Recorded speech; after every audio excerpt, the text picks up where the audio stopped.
The White House tells NewsNation that President Trump, the world's most powerful man, has spoken with Musk, the world's richest man, about restoring internet access to Iran through Starlink satellites.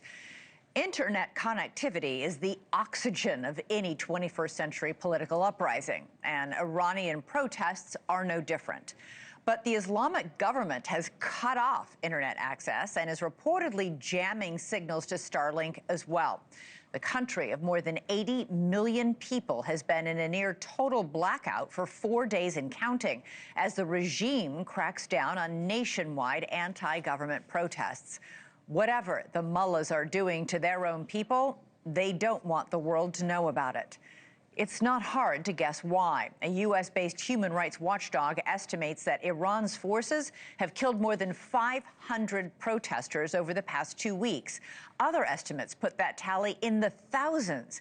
And as the toll rises, President Trump is weighing his military options.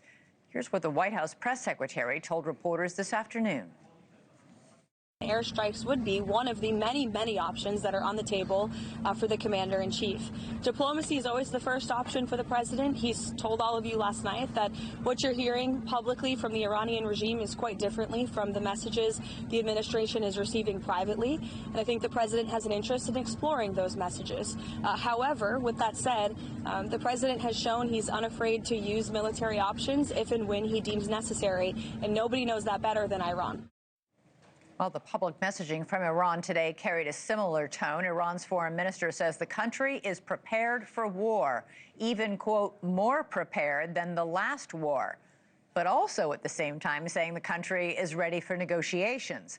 And let's not forget that last war. The 12-day conflict involving the United States and Israel back in June ended with major damage to Iran's missile arsenal and nuclear capabilities, and even more damage to its international prestige.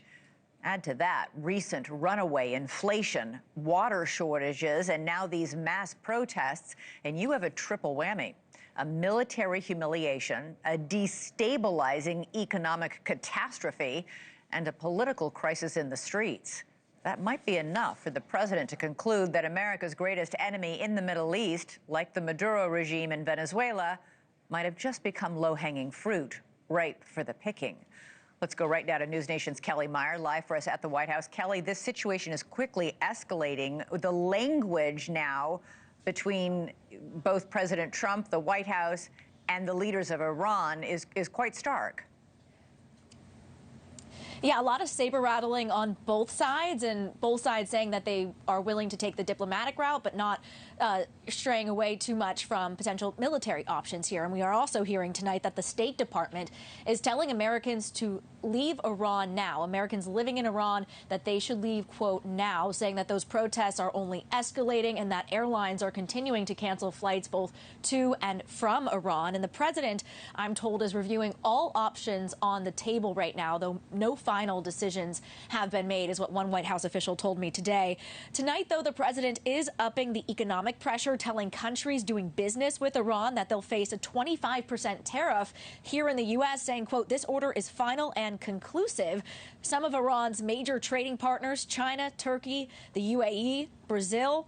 But we also know the White House is saying the president is looking to take the diplomatic route first. Earlier today, he met with his Secretary of State, Marco Rubio, here at the White House. We did see the Secretary of State over at the State Department. He did not answer any questions when asked about talks between Iranian officials and Special Envoy Steve Witkoff.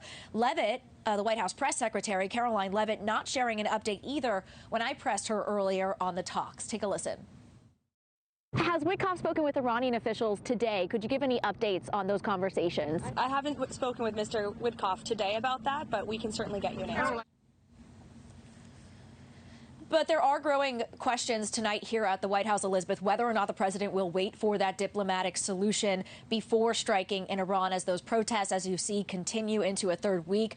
A White House official, again, telling me the president is reviewing a number of options. No decision has been made. But tonight, Iran's supreme leader saying the massive pro-regime demonstrators have thwarted the plan of the foreign enemy, as he puts it. Iranian state TV showing thousands of demonstrators, but the broadcast really didn't share the underlying anger fear over the nation's economy that sparked the protests over 2 weeks ago. Iran is also warning about potential strikes on U.S. military bases if Trump intervenes in these protests, calling U.S. military bases and Israel, quote, legitimate targets for Iran to strike. We know there are several bases with thousands of U.S. forces stationed in the Middle East, from 10,000 in Doha to over 13,000 in Kuwait. President Trump warning if Iran does that, they will be met with a very powerful force, he says. Elizabeth.